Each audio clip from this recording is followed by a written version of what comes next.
In the previous session, we have discussed that how the Java collections works, what is the Java collections, and how you can create the object of the collections.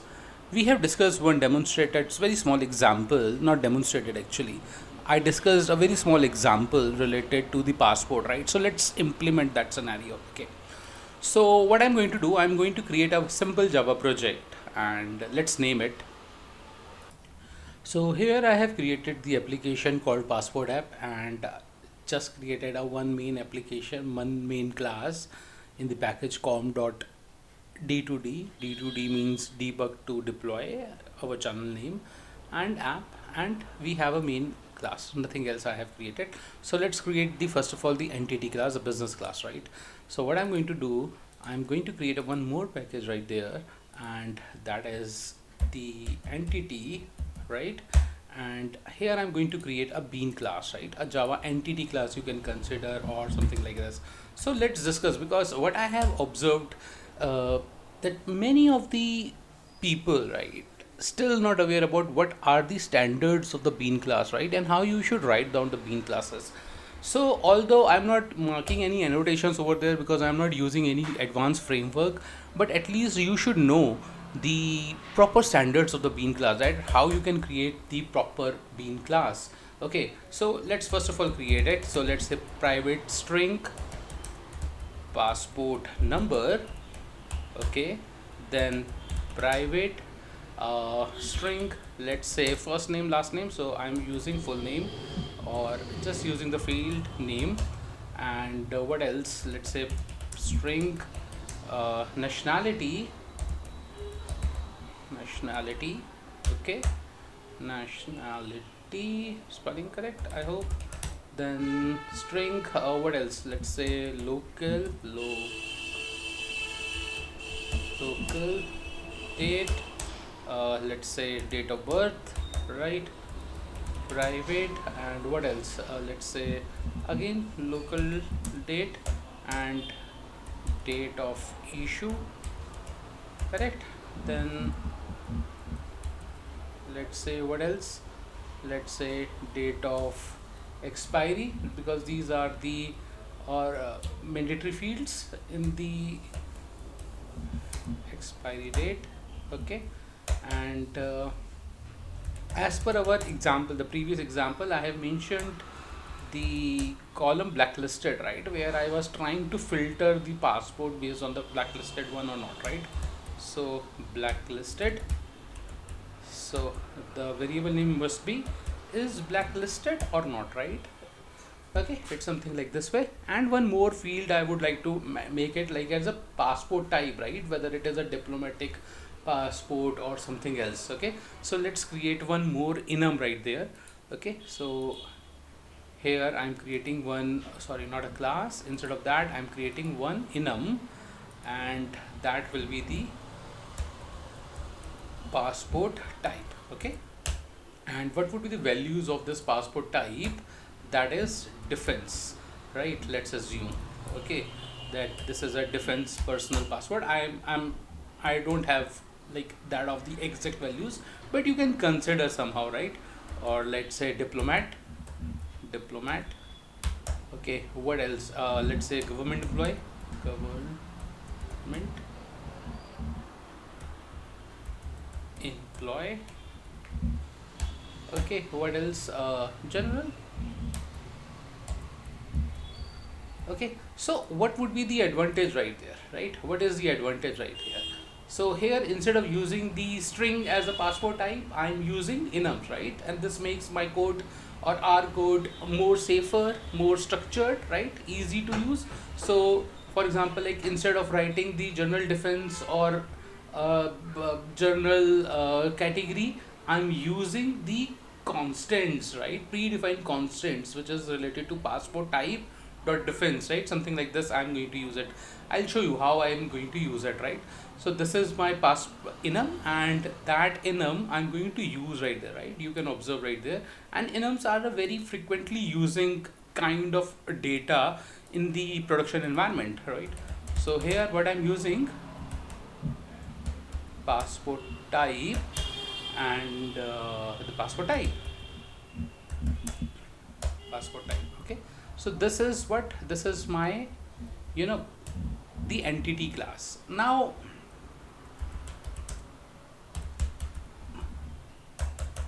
what are the predefined things in the entity class? Ideally speaking, so it must implement serializable. Okay, so this is like the requirement number one, right? This is like requirement number one, right, which we must follow. The entity classes, or a bean class, or a pojo stands for plain old Java object, right? So these classes are basically called as a bean class, okay, or you can also call pojo class, or you can call as an entity class. All has the same impact, same meaning, only different names of the same content, right? So first requirement is that it must implement a serializable, but you can avoid this one, right? It is not that mandatory. The another thing which is mandatory, that it must has a default constructor. Okay, that every pojo class must contain a default constructor. For the convenience point of view, I'm just removing the super statement behind this, right?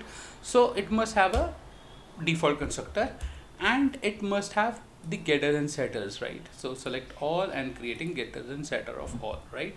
And the thing is, it should contains toString method, so I'm also implementing the toString. Okay, so this is a basic standards what the bean class must has. But for my convenience, for my own requirement and convenience, I am also adding one more constructor, that is called the constructor of all the fields, right? It actually helps me to initialize the object quite easily. Okay, otherwise I have to call setter method again and again, right? So that is the another thing. Okay, one thing what I have observed, that many developers can write any code anywhere, right? So what I have observed, let's say suppose this is my parameterized constructor, and many developers will create the constructor right here. Okay, they will create the constructor anywhere, right? It's not required. Although nowadays what happened, that thanks to Lombok, that we don't need a whole lot of these things. If you are not aware about Lombok, when I'm going to prepare my another videos, probably using with the advanced framework, something like a Spring, I'll use Lombok. But just for your information, I'm not using any Lombok kind of things. I'm not catering these kind of features right here, and I'm telling a very scratch and very basic things. Okay, so what happened, that many developers can write code anywhere. It's not a correct way, right? It should be the sequence, it should be ordered properly. So first of all the fields, second the constructors, and then getter setters, then toString, over toString, equals and hash code I have to implement. What is equals and hash code? I will definitely going to discuss about this, but later on, not right away. Okay, as of now I'm just using the default way of hash code and equals. Okay, and then toString. Okay, so first requirement is implementing this. Second is all the fields must marked private, right? All the properties must be marked private. Second thing, or another thing I have already discussed, that it should contains parameterized constructors, then getter setters, okay, and the equals and the business logics, equals and hash code you must implement. Okay, this is the requirement number 4, which you should fulfill for the bean class standards. So at least these things you must have it. So what we have right here, I hope that you can understand the whole scenario, and that is, just a second, that is like we have you know this passport type, and this passport type is a separate enum class, and here I'm going to insert the values. Okay, so let's do first of all let's create a data structure for us. Okay, so one more package I'm going to create, and that is, let's call it a db package, and that db package will contain my the database, right? So our, or call it passport db. Okay, this is my passport database.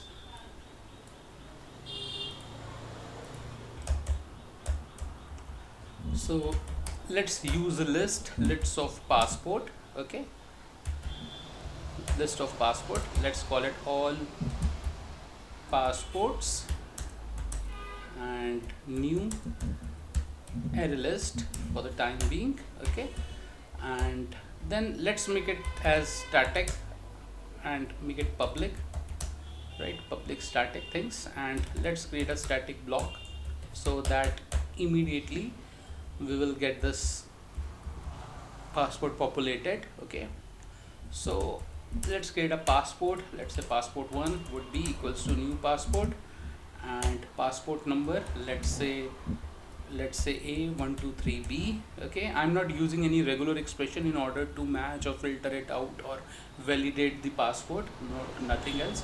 Okay, let's add the name. Let's add the name Mike. Second variable is nationality. Let's call the nationality Indian. Then next is date of birth and issue date, expiry date, and is blacklisted at this. So date of birth, so local date dot off. Okay, let's call it 1998 01, let's say 15th of this, and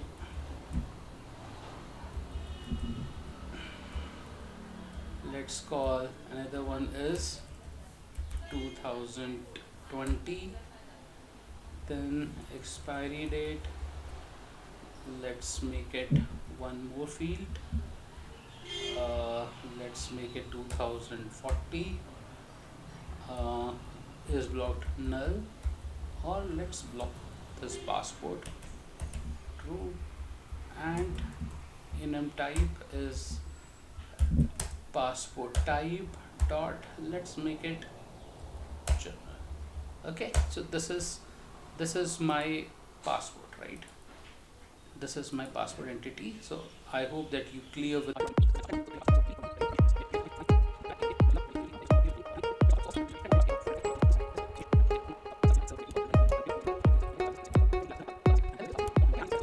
need this stuff right here.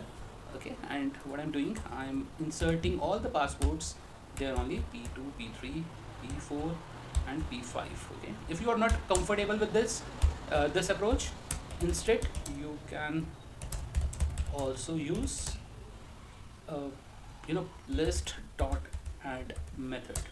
Okay, if you are not comfortable with this, but that add method you have to individually add all of these things. Okay, so this is my passport, right? Now what else I have to do? Let's verify first of all that whether we able to do whole lot of these things or not. So what I'm doing, sys out and passport db dot all passports. Okay, let's verify whether we able to extract whole lot of the passports or not. So what you can observe that we able to extract whole lot of the passports, right? That's not a problem for us as of now. Okay, so show view console and put it there only. Okay. Okay, so let me prepare this view for you as of now. Okay,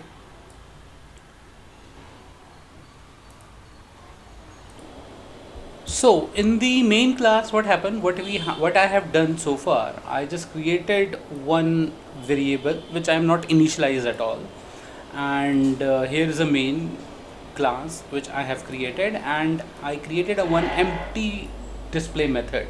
Okay, so what would be my objective as of now? First of all, I'm creating, and in the main constructor, what I'm doing, I am trying to populate it. So let's say passport equals to passport db dot all passports. Okay, one more thing I have added in the passport db, and that is a one method where I'm trying to trying to insert a new passport into that all passports. Okay, nothing much.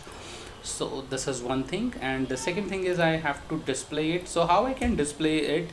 So in order to display it, let's iterate it through enhance for each loop. Okay, so we have this passport, and simply sysout, I'm mentioning here passport, right? And I want an elegant output, so instead of printing the standard this return, I do not want this, manipulate this part. So return, and what I want only passport number plus passport passport name. Okay, so name plus, let's say, is blacklisted, plus passport type information, nothing else. Okay, nothing else I want to print. Okay, so because I want a simple rendering of information. Okay, and that's it. Okay, now what would be the next thing? I just want to print the blacklisted passports, right? So get all blacklisted passports, right?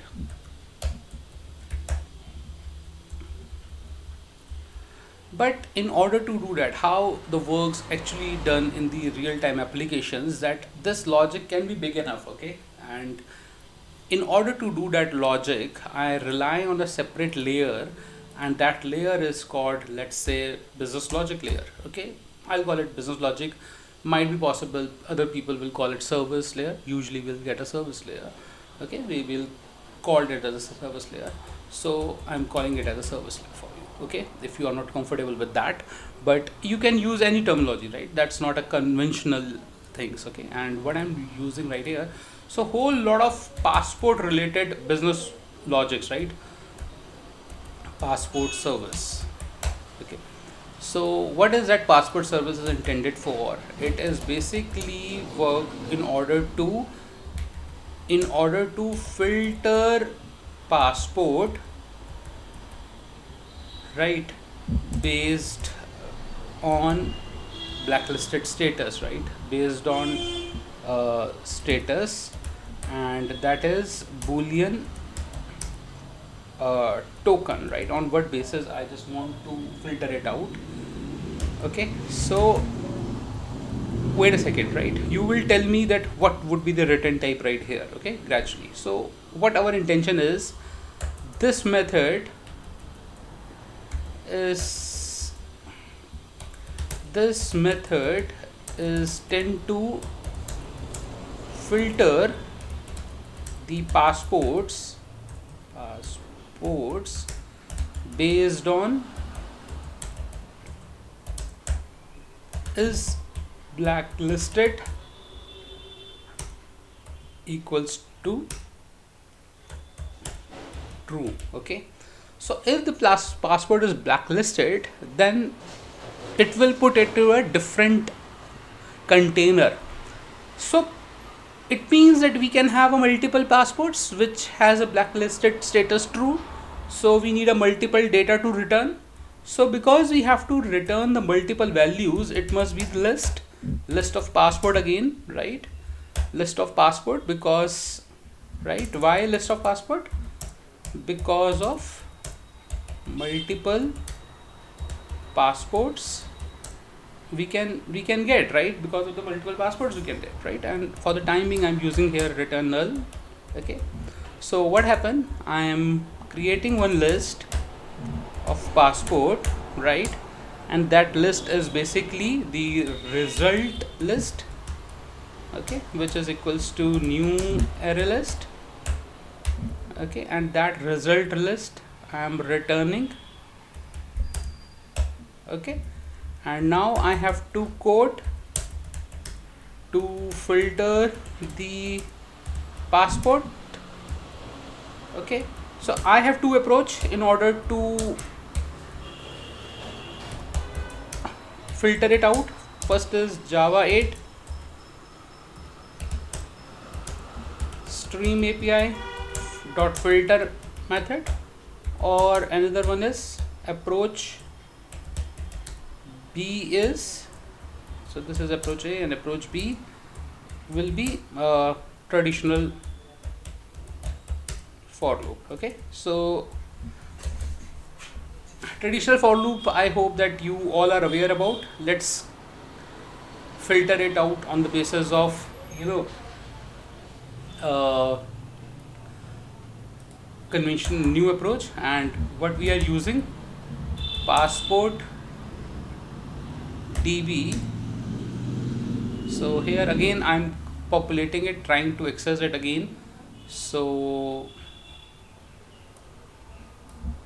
Control C, and in the service layer is again going to access this part. Okay, so what we are doing, all passport dot stream dot filter, and what happened here, we have filter predicate. Okay, and then p dot get what is blacklisted is double equals to true. Then what we have to do, we have to collect dot collectors dot as list, to list, sorry, to list. Okay, and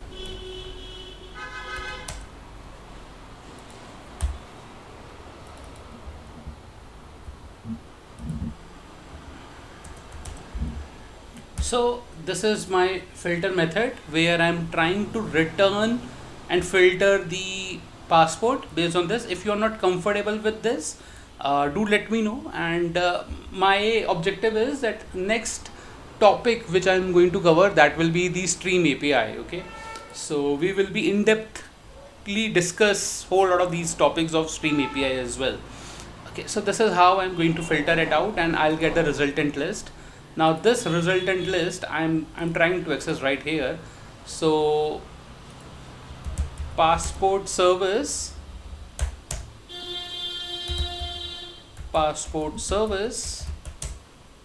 okay, and let's populate this right here is passport service equals to new passport service. Okay, and what we are doing right there is passport service dot filter passport, where status is true. Okay, where we want passports to be printed. And just wait for a second, and I don't need this one, all passports, so let's remove this part. Okay, and wait a second, I'll populate it. So list of passport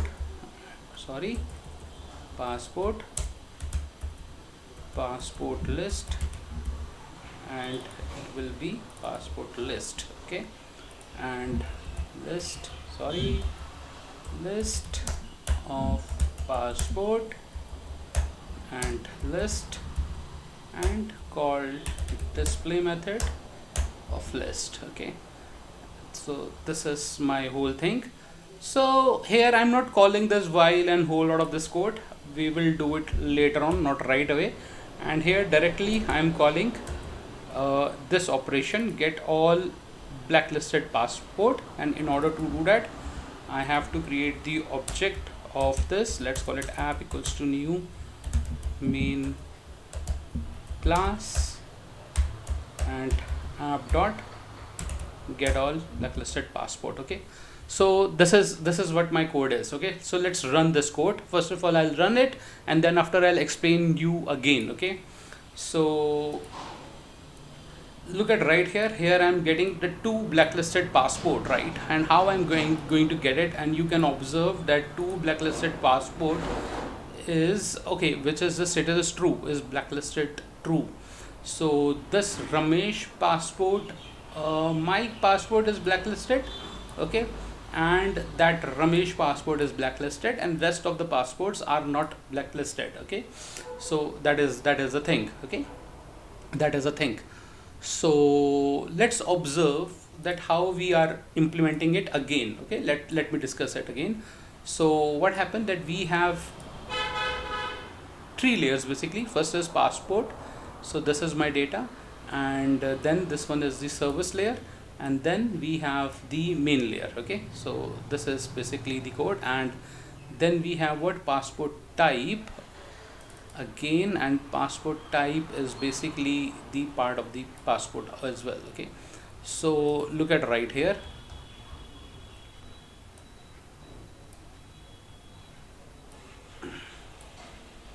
So this is basically the coding structure, okay, what we have as of now.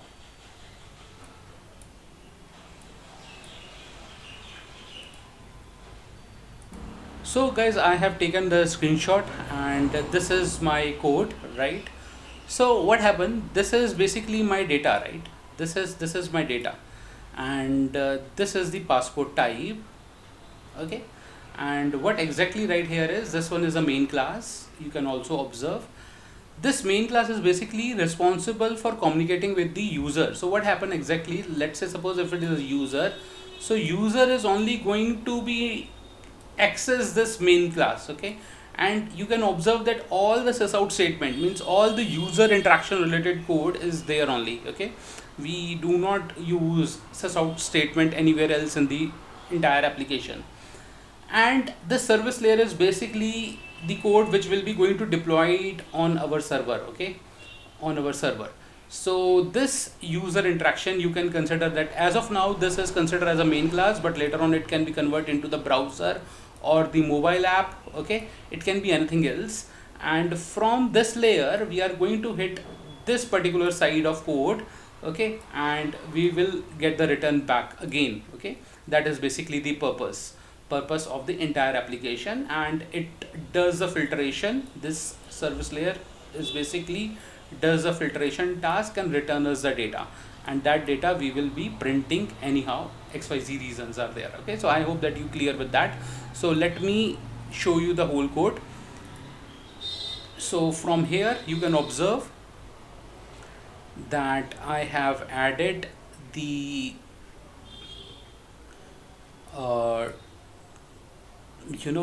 this is how I'm calling the service method, and here is the code.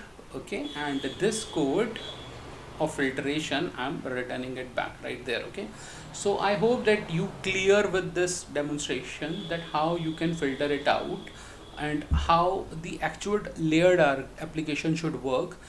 I'm trying to tell you or demonstrate in such a way so that you can also relate with the real-time application, and also trying to make this application simple based on the core Java concepts, which actually helps you to realize that how you can convert the whole application in the Spring Boot application structure.